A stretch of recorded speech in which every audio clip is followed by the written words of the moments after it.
life is a mess and you're totally stressed out, just call Trent. Just call Trent. When your wife is cold as ice and you need some advice, just call Trent. Just call Trent. He'll shoot it straight and he won't say no. He'll just give you that advice and say, well, there you go. Oh, hello, and welcome to another episode of There You Go with Trent Mabry. I, of course, am your host, Trent Mabry. It's another special episode this week. I talked to comedian Tom Dreesen. We talked about his book, Still Standing, opening for Sinatra, starting out with Tim Reid as the first and only black and white comedy team, starting out at the Comedy Store, meeting David Letterman, opening for Sammy Davis Jr. Bunch of great stories. It was a really fun talk. I'm glad that I got to talk to Tom. So here it is, my talk with Tom Dreesen.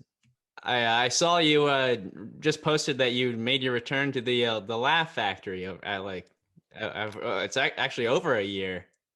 Yeah. Is it? It was really fun, really a hot crowd, and they were like ready to laugh, So it was a lot of fun to get back up. I did a corporate date the night before, but it wasn't stand-up. It was a Q&A just like this. I sat on a stool and this corporation hired me to, they read my book, and in fact, everybody in the room had a copy of the book. So they asked me questions from the book, and I told funny stories and blah, blah, blah. But so that wasn't getting back up, but it was at least going back to work. Right. Was that the longest you had gone without doing stand-up? Absolutely. I've been doing this 51 years. That was the longest that I've ever gone, a year and a half almost, not getting up on stage. Comedians all over the country were emailing me, I'm afraid to get up. I don't know if I can remember my act. I don't, all that kind of stuff, but after that first laugh, it all washes away and you get on a roll again.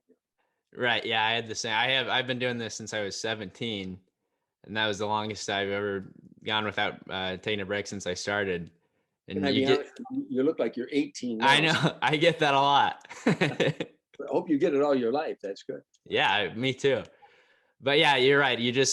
You get really nervous at first, and then once you get that first laugh, you get back into it. Back home again. Yeah.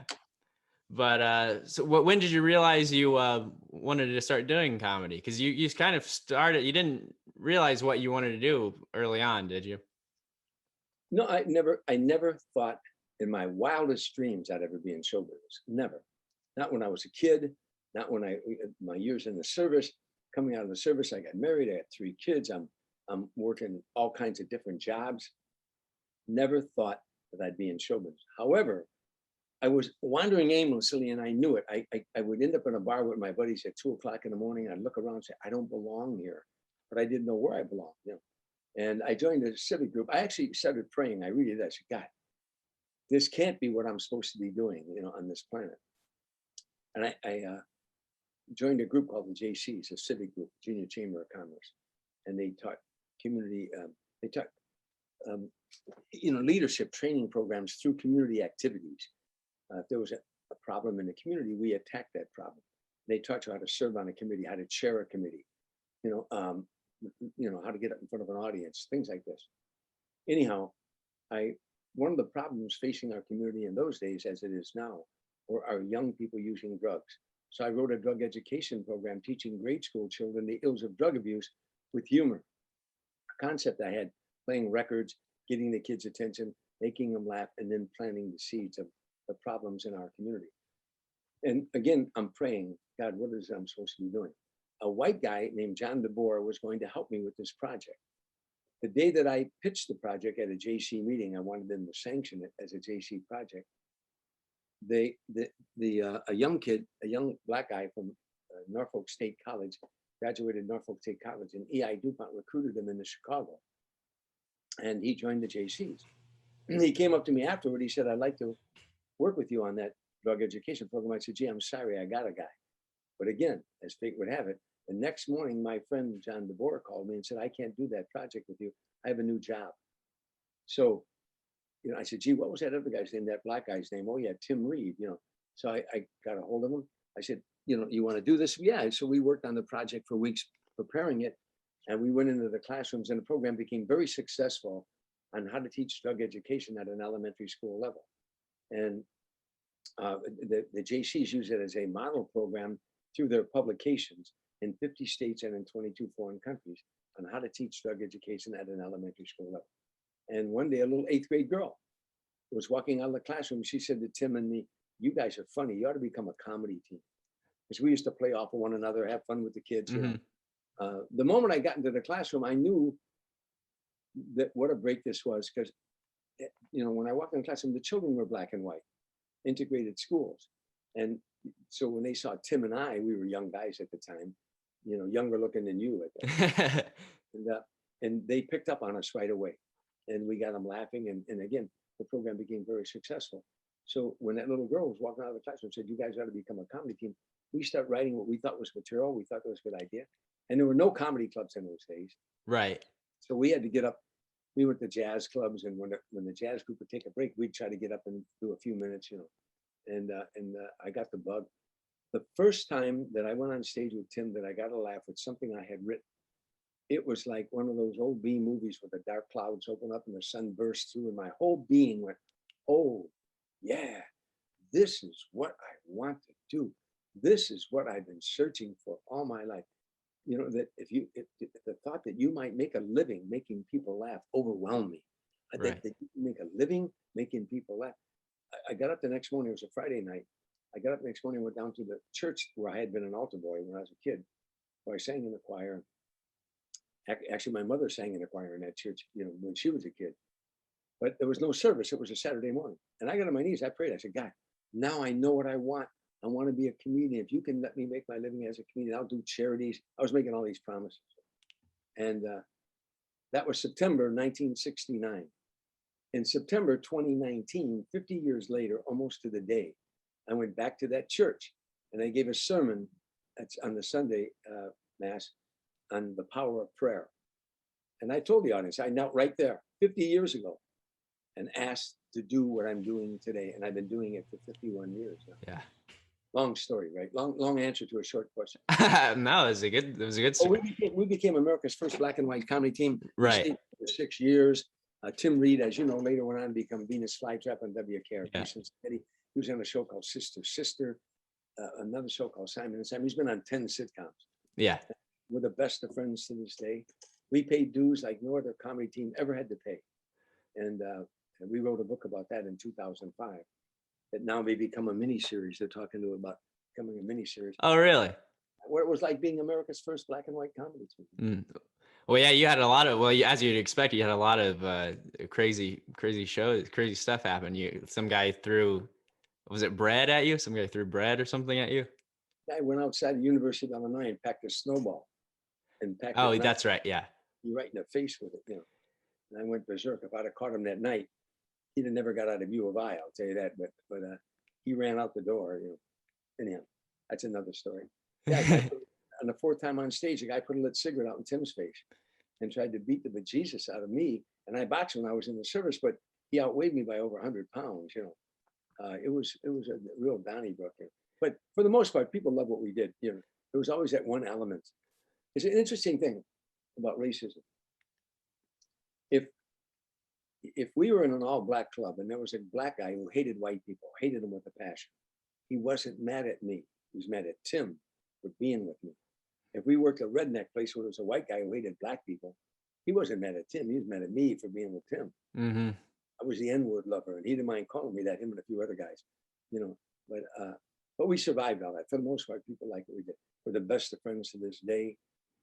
I love him like a brother. His children call me Uncle Tom, which is funny in itself. Right. So then when do you go out to the to LA to the Comedy Store and stuff? The comedy team split up in 1975, early 75, and it devastated me. I had dreams that Tim and Tom would be the greatest comedy team ever. Right. That's what dreams were, And so I ended up on the West Coast because in 1972, Johnny Carson left New York and went to the West Coast. And by 1975, wherever you went in America, if people say, "What do you do for a living?" They say, "I'm a stand-up comedian." The next question out of their mouth was, "Oh yeah? You ever been on Johnny Carson?" If you hadn't been on Johnny Carson in the eyes of America, you weren't a comedian. Mm-hmm. Freddie Prinze made one appearance on The Tonight Show and the next day got a sitcom. like a month later, he was on the cover of Time magazine. That's how powerful that show was. So all the comedians around the United States migrated to the West Coast, to get on the Tonight Show if you could. And that's what I did. I came out here. My wife was thinking I was going to now get out of show business. She hated show business. Mm-hmm. My ex-wife, what was her name again? Oh yeah, Plaintiff. Anyhow, she wanted me out of the business, get a job in the factory, and I don't blame her. She didn't marry a comedian, Right. She wanted a guy like her dad that brought a check home every Friday, But I had the bug. I came out here and she ended up writing me a Dear John. We got back together later, but I ended up broke. I ended up sleeping in an old Nash Rambler. It was up on blocks. It wasn't my car. It was up on blocks, and the front seat came down with like a bed. And I lived in that car for like a month, hitchhiking up and down Sunset Boulevard, washing up at a gas station every day, living on $1 a day. Kentucky Colonel had a thing called corn and cluck for under $1. And it was 2 pieces of chicken, some coleslaw, some mashed potatoes and gravy. And that's how I survived. And I begged to work for free at the Comedy Store and finally got on after about a month. The pressure was enormous because in those days, there was no improvisation. There was no Laugh Factory, just the Comedy Store on Sunset Boulevard, the hottest place in town. Comedy was the rock and roll of the 70s.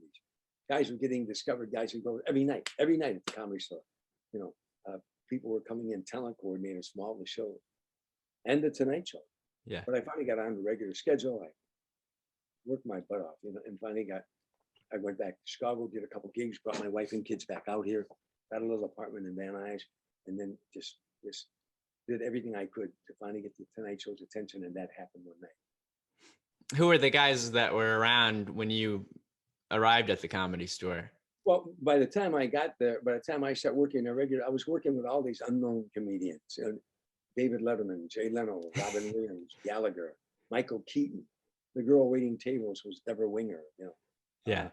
I don't know whatever happened to them, but I'm on your Names sound familiar, but but they're not on your show, and I am. Exactly. So then you what was like the first time you met Dave? What was that like? I came off stage one night and he had just come to LA, Dave Letterman, in an old red pickup truck. And I came off stage and he complimented me on my set. And I said, "Oh, thank you very much." He's real shy. And I said, "What is your name?" He said, "Dave Letterman." I said, "Where are you from, Dave?" He said, "Indianapolis." And I'm a sports nut, so I start talking sports. I said, "Gee, what Major League Baseball team did you root for growing up? Because there isn't one in Indianapolis." He said, "Well, kind of Cincinnati." I was hoping he'd say the Cubs because I'm a Cub fan. Mm-hmm. But he said Cincinnati. And we just struck up a conversation. And next thing you know, we're jogging together, playing racquetball together, basketball together. We just became real good friends. Now, I'm so extroverted, I took it to him. Had I known how reclusive he is and how shy, I would have respected that. But I, not knowing that, I'm so aggressive, I kept going, "Hey, why don't we do it? Hey, why don't we do this? Why don't we do it?" And we became the best of friends. Now, here's the funny part. He calls me about 2 months ago. He said, "Tom, every time you do an interview or I do an interview and they ask how we met, we always tell the same story. You came off stage, I was in a parking lot, I complimented you on your set, and we became friends." I said, "Yeah." He said, "Well, it's boring." I said, "It might be boring, but it's I don't care. It's boring." He said, "From now on, let's tell everybody you came off stage, I was in a parking lot. I stole some material from you and you beat the hell out of me in the parking lot." I said, "It's much, he said, "Sounds better." He said, "This is a lot better." I said, "You got 32 million fans. They'd be chasing you through airports." He said, "I don't care. Just a better story." Now, 2 weeks go by. He calls me. He said, "Do you know the governor of Illinois?" And I said, "I met him, but I don't know him." He said, "My wife, Regina, has a friend who has an adult son who's autistic. And these autistic adults in Illinois are planting corn, beans, and tomatoes in like a property area. And when it comes into fruition, they give it to the homeless. And the state is going to take that property away." He said, "I want to talk to the governor to try to stop that." Mm-hmm. I said, "I don't know him, but I know the Senate leader, president of the Senate is John Cullerton." I said, "Let me call him." I call him. He said, "Oh, tell Dave, that's all done." And he started explaining why, some statute or something. And I said, John, could I have Dave call you? Because, you could explain it better. He said, sure. And I said, I started to hang up. I said, oh, by the way, John, I said, when Dave calls you, tell him the only reason you're helping him is because Dreesen beat the hell out of him in the parking lot at the comedy show. Yeah, it sounds like fun. He's a good sport. So 10 minutes go by and the phone rings and I know it's Dave. I pick it up. I said, hello. He said, didn't I tell you that's a better story? I told you it's a better story. That's funny. Yeah, he's a character. He wrote the foreword to my book, this book that I have still standing, my journey from streets and saloons to the stage and Sinatra. Still standing as a double entendre because I've been a stand-up comedian 51 years. But I've been knocked down a lot in my life, physically knocked down, as well as in the world of comedy, a lot of rejections. Mm-hmm. But I kept getting back up. So it's a double entendre. Still standing, my journey from streets and saloons to the stage and Sinatra. Well, Dave wrote the forward, and it's hysterical. Yeah, it's a very funny forward, and it's a good book. I read it recently. I really enjoyed it. Thank you so much. You didn't initiate the strike, but you kind of stepped up and led the Comedy Store strike, right? Yeah, and it's something I don't know if I'm happy about or regret, but it was the sign of the times. When I went to the Comedy Store, Mitzi Shore gave me a break. When I auditioned for her, I'm telling you, the pressure at the Comedy Store was enormous because it was the only game in town. So if Mitzi didn't like you, it's back to Harvey, Illinois. Right. It's back to Toledo or wherever you're from. It's over because it wasn't like, oh, there's a comparable club. A couple of years later came the Improv and the Laugh Act. But that being said, so the Comedy Store was near and dear to my heart, and all my friends were there. But now I'm doing the Tonight Show. I did my first appearance on the Tonight Show. My whole life changed. Mm-hmm. After that, I'm doing Dinah Shore, Merv Griffin, Mike Douglas, Johnny Carson, Midnight Special, Rock Concert, Soul Train, American Bandstand. I'm doing $20,000 Pyramid, Match Game, Hollywood Squares. I'm everywhere. I'm touring with Sammy Davis Jr. all over the country. Yeah. So I'm making money. But every time I'd come home off the road, I would immediately go to the Comedy Store because you had to keep the Tonight Show would put you on if you kept coming up with new and original material. You couldn't do just two guys going to bar jokes. Johnny wanted original monologues. And so I had to keep working on the material. I eventually did 61 appearances on the Tonight Show, but I take my tape recorder that I have right behind me or somewhere, that I take my tape recorder, like all the comics in those days, and head right for that Comedy Store, call in for time. Mm-hmm. But I go back there one time off the road, I'm touring with Sammy, and we're going on the road again in a few weeks. And when I get there, Mitzi Shore, the Comedy Store, always had the original room. That's where we were. She bought out the section, another section of that building, and there was a main room in there. And she would hire Jackie Mason. He would take the door. For those who are listening to this and don't know what that means, if you charge $20 at the door, the comic got that. She took right. The alcohol and stuff. So she would get big names in that room, but we, not so big a names, were working in the original room. Well, she took over the main room.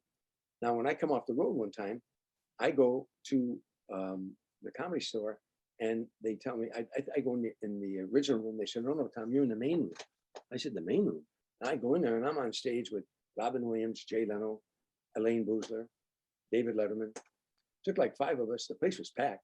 Mm-hmm. I don't think, when I'm on stage, I'm saying, wow, it's like I'm back in Vegas. This is a big room. Yeah. We all go to Cantor's afterward, a deli. We all, and all the comics are sitting there talking. In come Jay Leno, and a lot of it, they're bitching. Hey, man, gee, she pays those other guys. Maybe it took 5 of us to fill the room, but we filled the room. We should get paid, and they're charging a cover charge at the door. Me, I'm making money. I'm listening to my friends. So they decide they're gonna have a meeting. I go to the meeting and they're totally out of control. Mm-hmm. It's all talking at the same time. And I had the experience in the JCs of how to conduct a meeting, Robert's Rules of Order and all that stuff. But I listened to them, and all they decided that night was to have another meeting. So I went to the same thing. Everybody talking the same thing. I finally got up and took over. I said, okay, I'm gonna chair the meeting. And I would get them calm down. Okay, Gallagher, you got the floor. Jay, hold on. Jay, make your point. Hold on. I put it in the form of a motion. Got them organized. Once you got them organized, they were a force to be reckoned with. Mm-hmm. They were really smart young kids out of colleges and stuff like that. And they want to get paid. and I like Mitzi, so I kept going to Mitzi saying, pay the comic. No, she wasn't going to do it. Wasn't going to do it. And finally, one time I said to her, Mitzi, you're charging $5 at the door. Charge $6. Let the comedians have that $1. If you draw 100 people that night, they split $100. If you draw 200 people, they get $200 to split whatever comics. She said, no, they don't deserve to be paid. Then I knew it wasn't about money. It was about control. And then I knew we had a problem. And finally, the comedians voted to go on strike. And I called Mitzi one last time. I said, Mitzi, you don't want them to go on strike. Can't we come to some sort of agreement? She said, not one red cent. Now, the strike would have lasted 24 hours, but 18 comedians and one girl, 19 of them total, crossed the picket line. Now, they weren't big names, none of them at the time or anything, but if they would have held with us in 24 hours, it would have been over. Right. But it lasted almost 8 weeks, just because they were so, and so many ugly things happened in that 8 weeks. But finally, it got resolved, and comics are being paid since that day. Yeah. Why do you think like a guy like Buddy Hackett wouldn't want the comics to be paid? Like he spoke out on Johnny Carson about he was against the comics being paid. Why do you think that was? Well, Buddy, and I knew Buddy, and Buddy had his point of view. Bob Hope wanted us to be paid. Richard Pryor, they sanctioned us, But Buddy, he started out in the Catskills, and I said to him one time, when you worked in the Catskills, did they pay? We used to get $5 or $10. I said, but you got paid. Uh-huh. He said, well, she put her money in it and she risked it. She actually won it in a divorce. Now, I understood that. I like Mitzi, by the way. Right. I once went to her before the strike. She said, Tommy, you got launched from here. You did the Tonight Show and you're on your way. And a lot of the other comedians. I said, okay, how about if I can get the Lettermans and the Lenos and the Dreesens and the Elaine Boozler? What if we say, Robin Williams, that you don't have to pay us because we're starting to make a little money. Pay the others, because these kids, some of them didn't have, food money. Mm-hmm. And she said no. She just did not want to pay the comics. So I as far as Buddy being against it, he felt like, she put her hard labor into it, and see, but at that time, when you charge a cover charge, we always thought that was to cover the cost of entertainment. Mm-hmm. That was where the word came from. Come to find out that there was no legal, that wasn't true. There was nothing legal. But we felt, again, like I say, charge $1 extra. Right. So they have someplace to go get something to eat after the show, or put gas in their car. Yeah. But after 8 weeks, it finally ended. It was ugly. I never went back. A friend of mine committed suicide. He couldn't get back on stage, Steve Levetkin. Mm-hmm. We had it in the contract that we drew up that no retaliation for walking the picket line. And this kid called in 3 weeks in a row and didn't get times. He called in the 4th week and she still didn't give him times. And he went up on top of the Continental Hyatt House next door to the Comedy Store and wrote a suicide note saying, my name is Steve Levetkin. I used to work at the Comedy Store. And he jumped off the top of the building onto the ramp next to the Comedy Store. Real tragic situation. Yeah. So I decided never to go back. I was never going to go back to the Comedy Store. 40 years went by. And I went back because my friend Mike Binder was producing a documentary on the Comedy Store. And asked me to go back, and they filmed me. And I thought about it. And so did Mitzi's son, by the way. Peter Shore called me. And he said, we'd like to have you back. And I said, fine. I went back and I did a set. And I don't think I've been there since, but I did a set and I did the documentary. Mm-hmm. Yeah. How did that feel to just step inside the store after so long? It was like going back to high school, back and playing in the state championship basketball game again or something like that. It was going back and it was the first time I'd been there in 40 years. It was really, really, really interesting, and fun. Fun. I had a great audience that night. That's good. Yeah, you mentioned opening for Sammy Davis Jr. Now, Sammy saw you on the Tonight Show. No, he did a TV show called Sammy and Company. I was doing all these shows, and he had a show in Lake Tahoe coming out of Harris Hotel. He had a contract with Harris, so he was shooting a live show there in the afternoon called Sammy and Company. And I had seen him perform years ago when I was with Tim Reid when we were at the comedy team. He was an extraordinary performer, and he really moved me. And so I kept bugging my agent at that time, a woman named Debbie Miller at William Morris. I said, get me on the Sammy and Company show. And she couldn't get me on. She said, they need bigger names, Tom. The ratings weren't that great. But she said, let me keep trying. And she said, finally, she said, Tom, you're doing all these other shows. What do you want to do that show for? I said, I just know kind of material that I was doing about growing up in an all-black neighborhood, playing basketball on an all-black basketball team. You know, I had an album out in front of an all-black audience called That White Boy's Crazy, you know. Mm-hmm. And I just felt Sammy, and I also was such a fan of his because I'd seen him perform, you know. And so she finally got me on, you know, and I just scored that night, just really, really scored. And Sammy took me on the road. He told me on the air, he said, I'm going to take you on the road. And he took me on the road for 3 years. Yeah, that's incredible. What was it like opening for Sammy? Well, like, you know, it was a challenge, but at that time, everything in your stand-up comedy career is a challenge. Doing the Tonight Show, there's no describing the pressure on that show. In those days, 26.5 million people watched that show. Yeah. You know, now, not only that, my mother had everybody back in the old neighborhood watching. So if I bombed, I couldn't even go back home, you know. But talent coordinators, people that book Vegas watch that show. All the other shows, you know, like I just mentioned, Dinah Shore, Merv Griffin, Mike Douglas, all these other shows, they watch that show. In Canada, there were shows up in Canada. And in a heartbeat, your life could change, you know. So that was pressure, waiting behind that curtain. I got bumped 3 times. The first time I went there, and they put me in makeup, took me up to my dressing room, brought me back down to the green room. I'm ready to go on. They ran out of time. I go there again a week later, same thing. Makeup, dressing room, green room, ran out of time. 3 weeks in a row, they did that to me, you know, and you're getting up to Right. the 4th time to go there. I'm in makeup. The producer, Fred DeCordova, came in makeup and he said, I got bad news for you. I said, what? He said, you're going on tonight. Now, they come to get you. It's your turn to go on. They're in commercial break. Doc Severinsen and the orchestra are playing. They take you behind that dark curtain. The guy said, you okay? He said, I'm okay. The coordinator, Craig Tennis. He walks away and I'm all alone. And you're going, oh, what's that first joke? What you know, all of a sudden the music stops and your heart stops. And the light comes on the curtain there, and you know they're back live. 26 million people watching the show. Johnny said, we're back now. And I'm glad you're in such a good mood tonight, because my next guest is making his first appearance on the Tonight Show.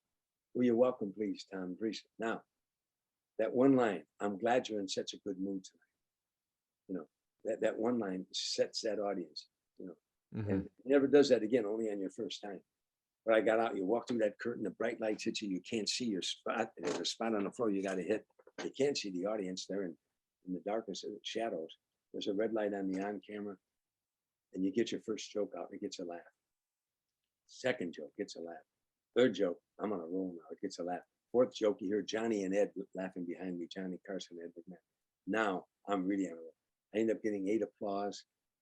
I finally finished. I said, you've been a wonderful audience. This is my first appearance on the Tonight Show. Show business is a tough life. So if you like me, just if you like me, and you're Protestant, say a prayer. If you're Catholic, light a candle. If you're Jewish, somebody in your family owns a nightclub. Tell them about me. And I walked through the curtain, and they kept applauding, and Johnny called me back out for a second bow. And I walked back through the curtain, and he gave me that little circle like that. And I never stopped working from that night. Yeah, that's amazing. There's a good story in the book about Sammy is opening for Jack Benny. Would you mind telling that story? Well, Jack Benny was one of my favorite comedians. Yeah. You young people would not know, but why I love Jack Benny is I believe a person is an artist in any endeavor. When you make your work look one word, effortless. If you're a truck driver, a bartender, a bricklayer, you make your work look one word, effortless. Jack Benny made comedy look easy. He just made comedy look easy, effortless. Frank Sinatra made singing look easy. You will be my music. You will be my song. You say, I can do that. No, you can't. He just made it look like you could. Right. And he made comedy look like it was a conversation, not a presentation. I tell young comedians all the time. I write that on a blackboard. Conversation, not presentation. Is it your act? You damn right it's your act. It's your job to make it look like it's not an act. Like you walk into your living room, your wife says to you, we got 20 guests out there. I don't have dinner ready. do me a favor, Trent, go out and tell them some funny stories about you growing up and stuff. And you walk in the living room and say, dinner's gonna be ready in about 20 minutes. I gotta tell you something. I go to the grocery store today, and it's your act, but it's a kind of Jack Benny made it look easy. Anyhow, Sammy Davis was with the Will Maston Trio, and they just got hot. They were the hottest act in showbiz. They were actual showstoppers. I mean, they stopped the show. That's how great they were. And Sammy was singing, doing impressions. He was with his dad and his uncle then, called the Will Maston Trio. Jack Benny hired them to open for them at Caesar's Palace, open for him. Benny was a big star. And Jack Benny, you're a comedian, so you appreciate this. Sammy, the opening act, they just killed the audience on opening night. Actually killed the audience. The room is buzzing from there when they walk off. You know, because they did this great ending. You know. They walk off. The lights go down low, and Jack Benny walks out. The orchestra played his theme song was called Love and Bloom. You know, and Jack Benny slowly walks out after all this excitement. He walks up to the microphone and says, there was this guy who goes into a hardware store, and he says to the owner, and just then Sammy Davis walks out, and Jack Benny's in the middle. Yes, Sammy. He said, Mr. Benny, in all the excitement of tonight, opening night, we forgot to do our closing number. Now, they just killed the audience. Right. And Jack Benny said, your closing number? He said, yes. He said, do you mind if I do it? And he said, well, no, of course not, Sammy. And Jack goes upstage. He doesn't leave stage. He goes upstage, and Sammy does Birth of the Blues and just kills the audience again. They rehearsed it. And another standing ovation, and he walks off. And Jack Benny walks up to the microphone. He watches Sammy walk off into the wing. And he looks at the audience and he goes, so this guy says to the owner, you know how gutsy that is? Yeah. You know, that could have died like a dog, but it got a huge laugh. You know, again, that's what you call risking in comedy. Because if that went flat, you know, yeah, he's struggling around. But it was you know, a great story about a great comedian and a great. Yeah. How'd opening for Frank Sinatra come about? I always say that I didn't open for Frank Sinatra. He closed for me. No, I used to tell that in front of Frank. I'd be with Frank and people say, how long have you been opening for Frank? And I say, you mean how long has Frank been closing for me? And Frank Right. Said, I closed for him, you know, joking. But what happened after I toured with Sammy 3 years, and Sammy wanted me to go on, you know, he took me from one price range to, he told me what you're going to do in the beginning. I'll keep you with me long enough to introduce you. I'll take you all around the country, all the theaters, introduce you to all the owners. And then, you know, you can go out on your own. He did a lot of it. He made sure my name was on the marquee at Caesar's Palace. That way, every artist who ever hired me after that had to give me at least similar marquee billing, because Sammy gave me a huge billing at Caesar's. Anyhow, so I started touring with Gladys Knight and the Pips and Natalie Cole and Tony Orlando and Dawn and Frankie Avalon and James Darren and then Smokey Robinson. Because I was working clean. You could work clean in those days. You know, I'm not a prude. You know, I know, I'm a street kid. I don't have a degree from academia. I got a doctorate from the streets, you know. Right. I know every dirty joke there was, ever will be. I've spent 4 years in the military, you know, and I enjoy hearing them and telling them, but we're in show business. That's two words, show and business. In those days, people say, when you get on the Tonight Show, you're going to make it. Well, I watch the Tonight Show. How do you get on? You got to write material that can make grandma and grandpa, mom and dad, and the kids laugh. Right. I was doing so many shows, working clean, that these artists, these singers would hire me because they had audiences that were family audiences. And they didn't want to come, and you couldn't drop the F-bomb, or you couldn't say, go to hell, practically, you know. So I was working with all these people. And now I'm working with Smokey Robinson, and we're at Caesars in Lake Tahoe. We're touring around the country. We're at Caesars in Lake Tahoe, and Frank Sinatra was appearing at Harrah's a couple doors over. And I had worked Harrah's many times with Sammy and with Mac Davis. So I'm there for 7 nights. Again, how fate would have it. I'm at Caesars for 7 nights, and I was going to go see Frank Sinatra one night at Harrah's. And I don't know what made me pick that particular night, but I did. In fact, I came off stage. I didn't even change out of my stage clothes. I just bolted off stage and ran over to Harrah's because I had seen Frank Sinatra perform, and I didn't want to miss his opening. He created more excitement just walking out to the microphone than most people did with their whole act. Mm-hmm. This guy, the audience would go wild when he walked out, you know. So I didn't want to miss that opening. I'm running into the showroom, and the vice president of Harris Hotel, a man named Holmes Hendrickson, saw me. And he was talking to a big heavyset guy with a cigar. And he said, Tommy, come here. And I reluctantly went over because I didn't want to miss Frank's opening. And he said, Tommy, this is Mickey Rubin. I recognized the name. That was Frank Sinatra's lawyer, a very powerful guy. He said, Mickey, this is Tom Dreesen, and I think Tom would make a great opening act for Frank Sinatra. So the lawyer got a pained expression on his face like he heard that a million times. And he winked at the vice president, but I caught the wink. He said, hey, kid, if I gave you a week with Frank, would you want more than 50,000?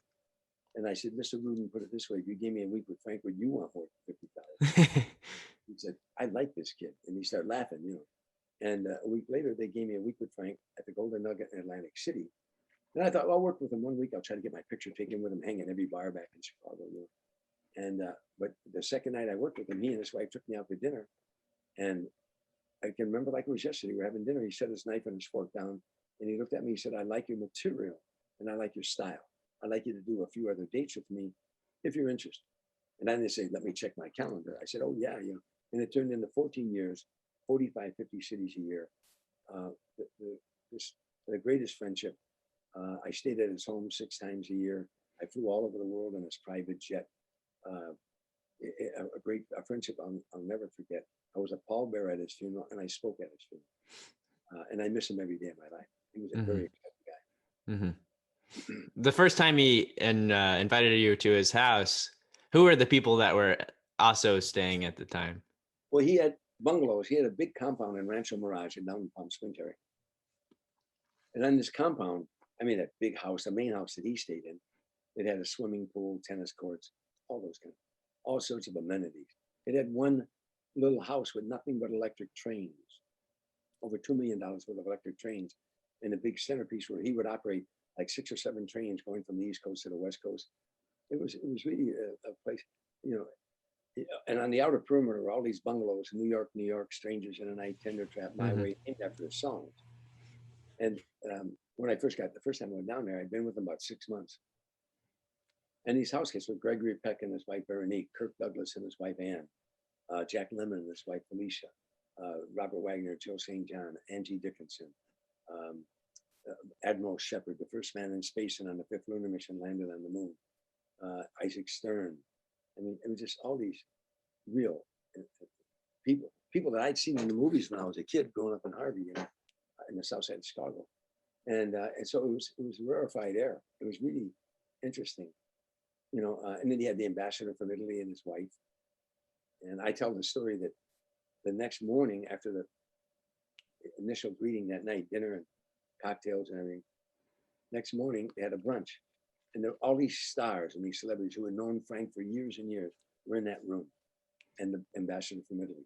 And Frank said, I'm going to take the ambassador from Italy to the airport. Who wants to drive with me? And in a second, the room emptied. I'm the only one standing there. I said, Frank, I'll ride with you. Come on, Tom. We go outside. He says, you get in the back with the ambassador's wife. The ambassador ride up with me. The ambassador gets up front. I sit in the back with the ambassador's wife. And you pull out of this compound, and the security guards are there. They open up the gate. They hold you. They open up the gate. They walk out onto the street to make sure no traffic's coming. It's called Frank Sinatra Boulevard. They walk out, and then they'll wave you out. Well, the security guard opened the gate, took one step, and Frank drove right by him. And cars are going, and screeching all over the place.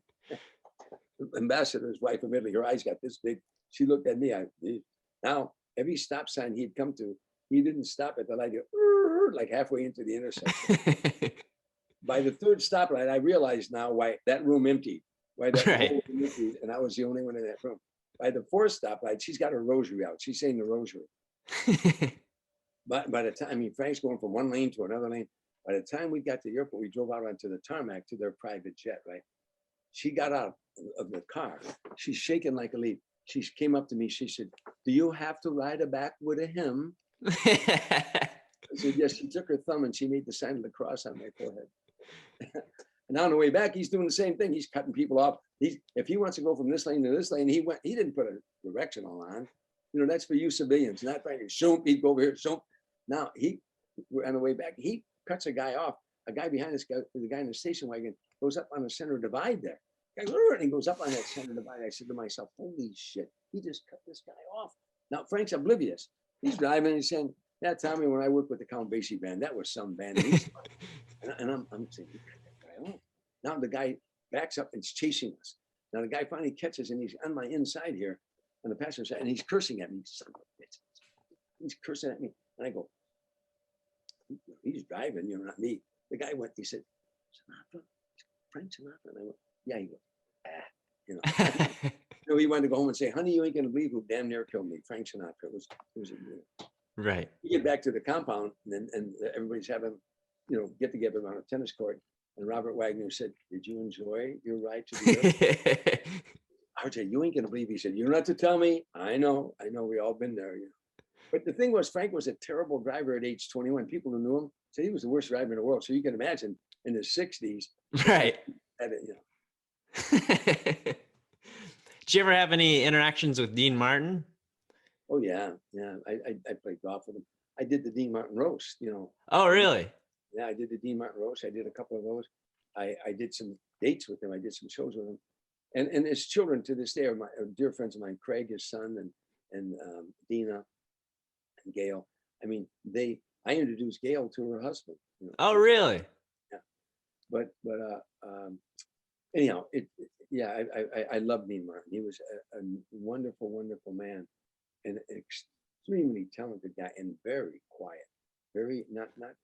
He didn't want to be the center of attention, but he might say nothing all day long and say one line and have you on the floor.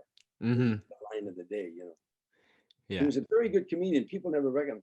Dick Martin from Rowan Martin told me he thought Dean Martin was one of the great comedians of the 20th century.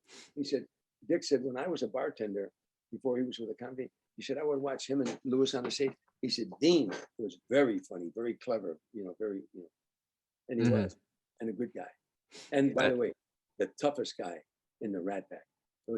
There was no doubt about that. Dean Martin boxed when he was a kid under the name in Steubenville, Ohio. He had hands like this. He didn't take guff from anybody, including the mob. He slapped Johnny Rosselli's hand, the head of the mafia down in Miami. Reached over Dean's soda one time to take a shrimp from Dean's shrimp cocktail. Dean slapped his hand and said, I don't like people messing with my food.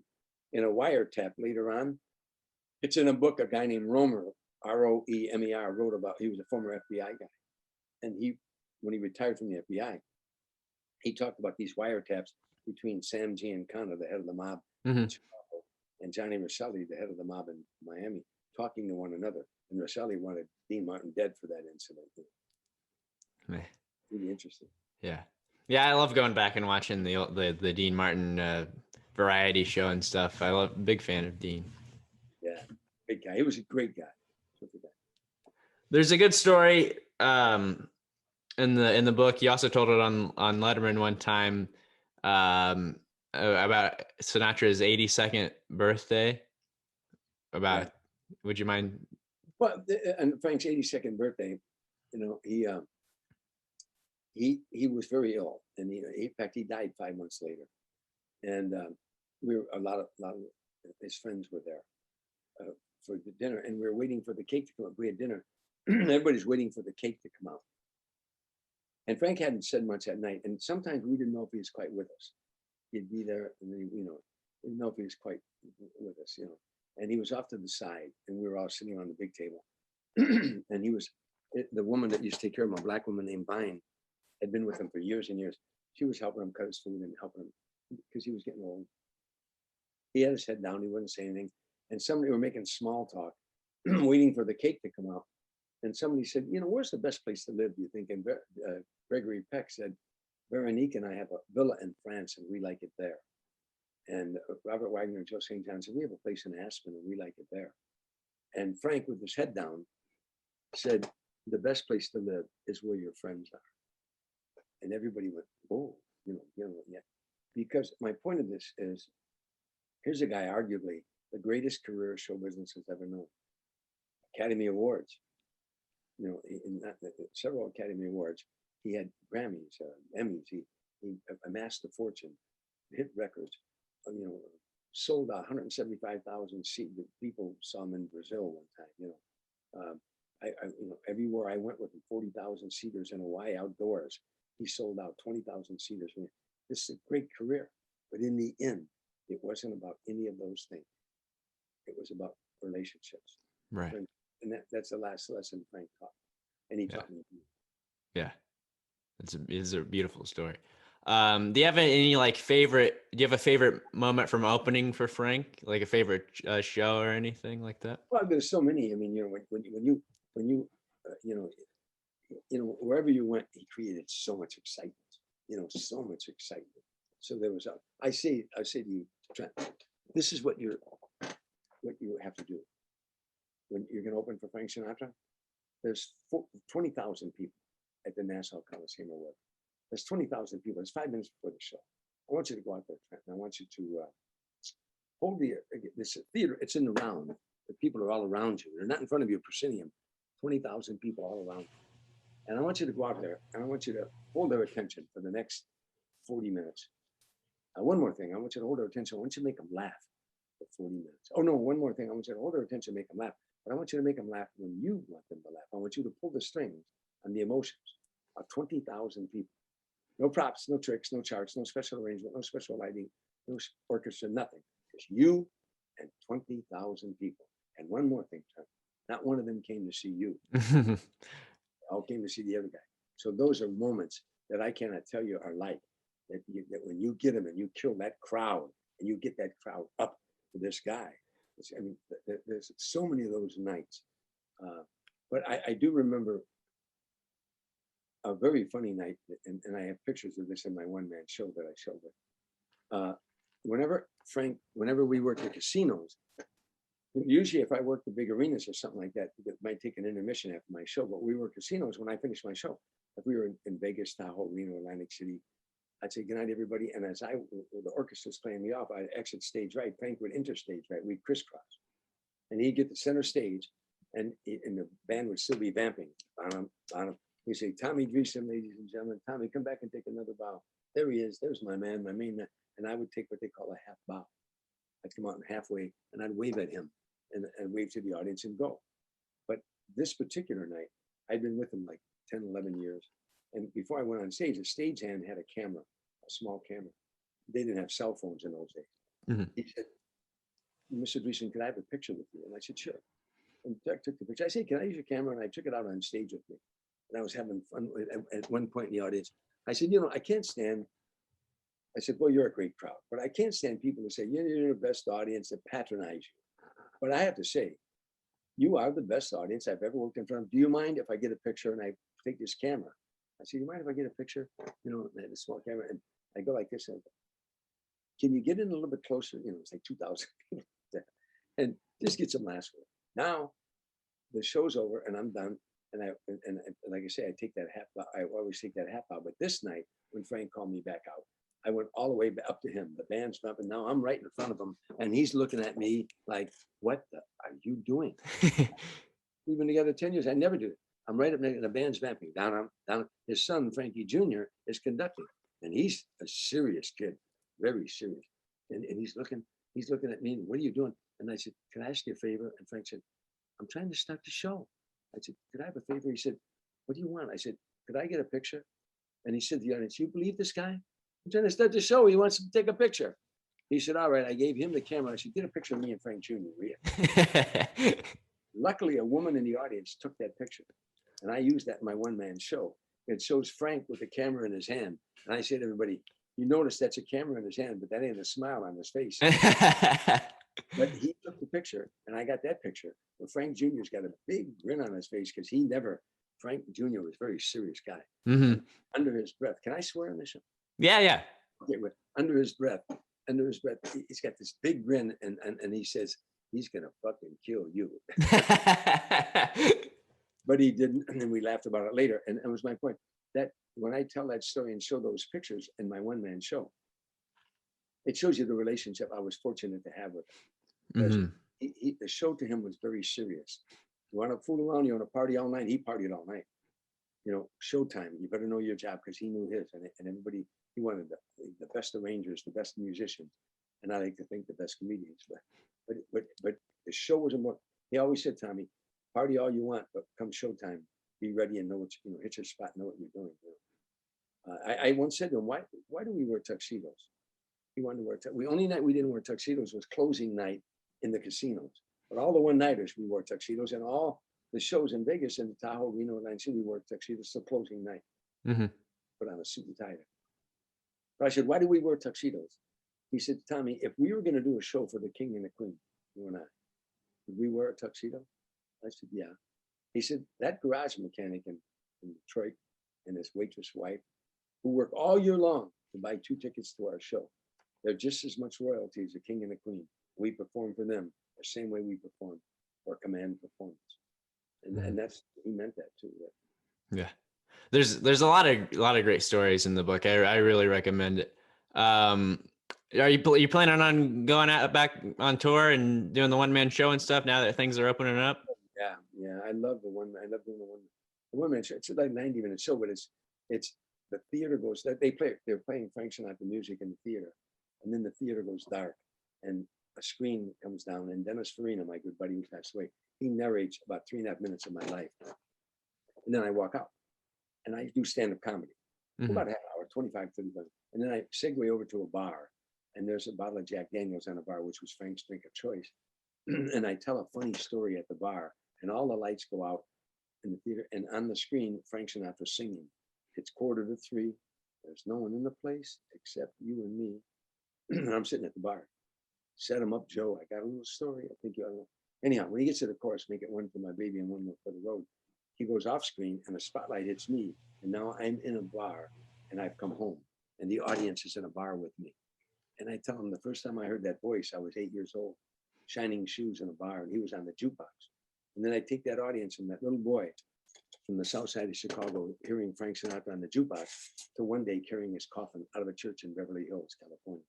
So I take them on that journey and I tell funny and poignant stories. I have them laughing. I take them through the Tim and Tom years, to the Tonight Show and all that. I'm laughing with funny stories. Then I get them to the funeral and I actually have them in tears. And then I turn right around to a closing monologue, a killer monologue. And then I get the Jack Daniels and I toast the audience. I close with, I wish for all of you what Frank Sinatra wished for you. The very last song that he ever sang is that the best is yet to come. Good night, everybody. And I say, salute. I say, good night, everybody. And while they're leaving the theater, Frank is singing, the best is yet to come. You know, that's the last song he ever sang on stage. That's on his tombstone. The best is yet to come. So I love doing that show. I've always thought, when I was a new comedian, I thought a good comedian could make you laugh an hour and a half. But a great comedian can make you laugh and cry. And I only saw 2 comedians do that, Red Skelton and Richard Pryor, where they took you to a real dark place and then brought you back out into having you laughing again.